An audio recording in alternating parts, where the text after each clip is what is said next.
Assalamualaikum warahmatullahi wabarakatuh semuanya, para pecinta agonema semua, bunda dan panda di luar sana se-Indonesia.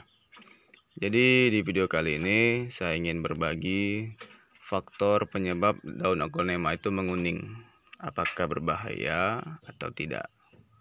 Di sini kita akan melakukan pembahasan santai ya. Jadi beberapa faktor yang menyebabkan daun agonema itu menguning. Yang pertama adalah karena agonema tersebut sedang stres. Jadi agonema yang stres itu biasanya daunnya akan menguning bagian bawahnya ya. Di bagian terbawah, contohnya yang ini. Ini enggak kuning tapi. Oke, jadi misalkan daun terbawah yang ini menguning, itu biasanya dikarenakan dia sedang stres.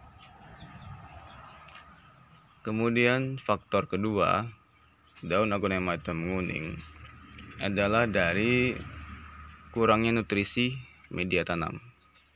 Nah, nutrisi media tanam ini juga dapat membuat daun agonema menjadi kuning kalau dia kekurangan nutrisi.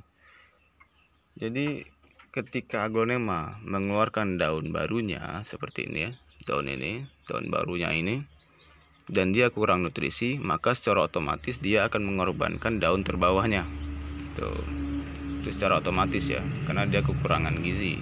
Jadi untuk memunculkan daun barunya, maka agonema akan mengorbankan daun terbawahnya. Itu mengapa daun agonema bisa menjadi kuning bagian bawah. Faktor kedua. Faktor ketiga yaitu karena untuk memanjangkan bonggol.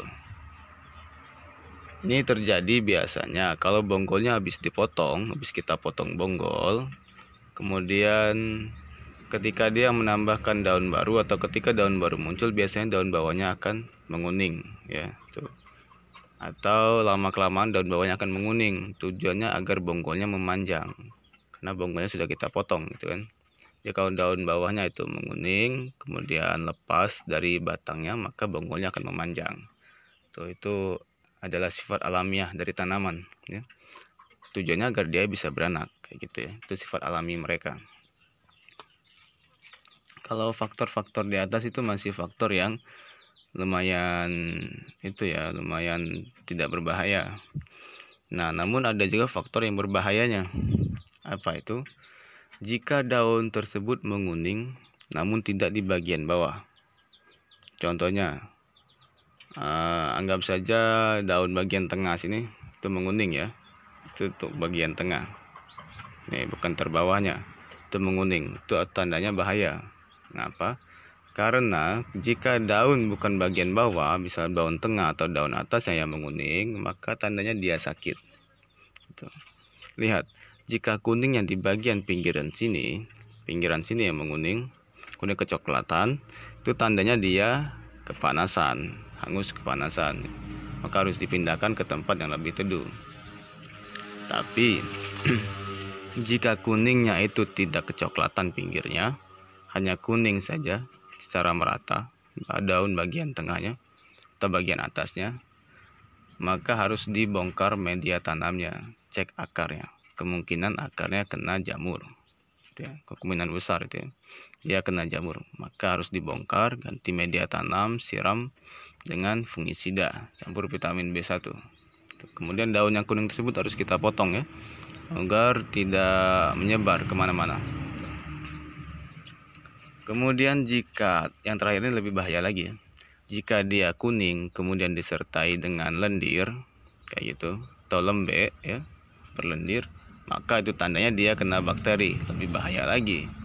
Jika udah keadaannya kayak gitu, maka segeralah dipotong daun yang kuningnya secepat mungkin dan buang jauh-jauh agar bakterinya tidak menyebar ke aglonema lainnya. Setelah dipotong, olesi fungisida, atau sebelum itu bersihkan dulu, kemudian beri cairan pencuci piring ya, kayak Mama Lemon atau Sunlight kayak gitu. Kemudian biarkan selama 1 hari, besoknya bersihkan lagi pakai air biasa, cuci bersih daun yang kena tadi, kemudian kasih fungisida agar bakterinya mati dan tidak menyebar. Nah, jadi itulah beberapa faktor yang menyebabkan daun aglonema bisa menjadi kuning. Beberapa faktor itu terjadi secara alami, seperti yang pertama tadi ya.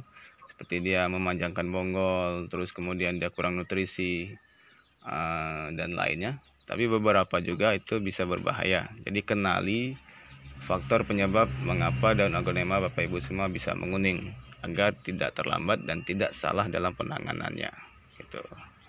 Oke Bapak Ibu semua, seperti itulah bahasan kita hari ini. Semoga bisa bermanfaat ya. Selamat menjalankan ibadah puasa.